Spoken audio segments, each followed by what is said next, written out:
Durante la Guerra de Reforma, los liberales y los conservadores se enfrentaron entre ellos para saber quién se quedaría con el cargo de la presidencia para poder dirigir el país según sus proyectos de nación.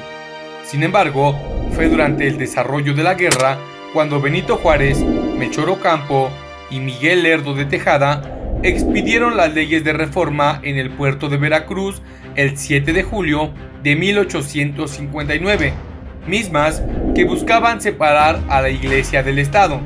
Las leyes más conocidas son la Ley Lerdo, la Ley Juárez y la Ley Iglesias, pero no fueron las únicas. Veamos en qué consistía cada una de ellas. Ley Juárez. Esta ley fue expedida el 23 de noviembre de 1855 bajo el nombre de Ley de Justicia Orgánica de los Tribunales de la Nación, del Distrito y Territorios.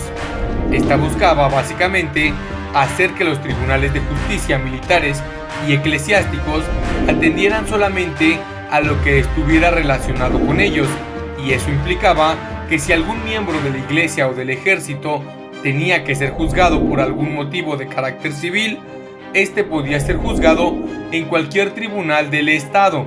Evidentemente, hubo muchas personas inconformes porque en cuestiones legales iban a ser tratados como todos los civiles. Ley Lerdo. Esta ley fue expedida el 25 de junio de 1856 bajo el nombre de Ley de Desamortización de las Fincas Rústicas y Urbanas, propiedad de corporaciones civiles y eclesiásticas. Esta buscaba básicamente hacer que las propiedades de la iglesia que no fueran utilizadas para motivos religiosos fueran vendidas.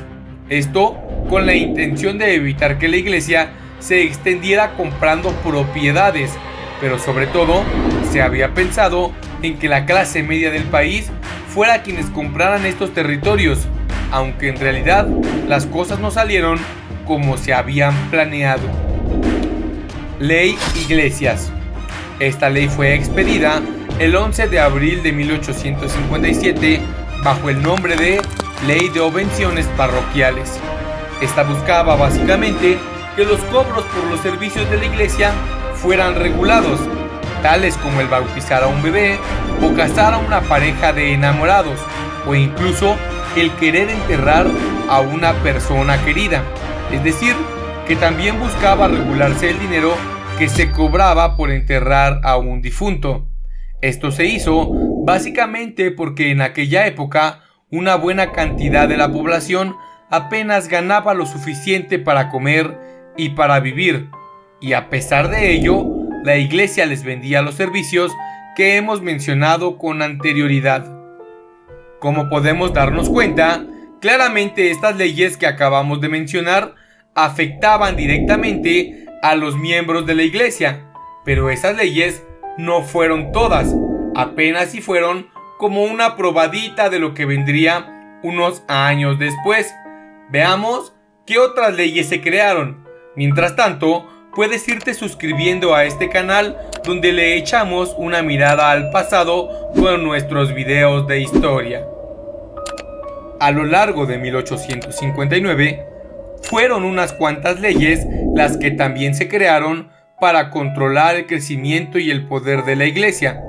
Por ello, se creó la Ley de Nacionalización de los Bienes Eclesiásticos, la Ley del Matrimonio Civil, creada el 23 de julio de 1859, con la que el matrimonio religioso ya no era válido para el Estado.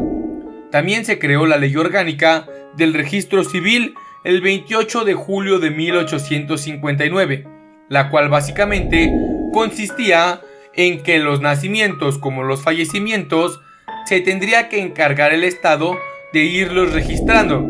Otras leyes fueron la Ley de Exclaustración de Monjas y Frailes, expedida el 11 de agosto de 1859, pero una que yo considero la más importante fue la Ley sobre la Libertad de Cultos, expedida el 4 de diciembre de 1860, la que permitía que cualquier persona fuera capaz de elegir la religión que ellos quisieran.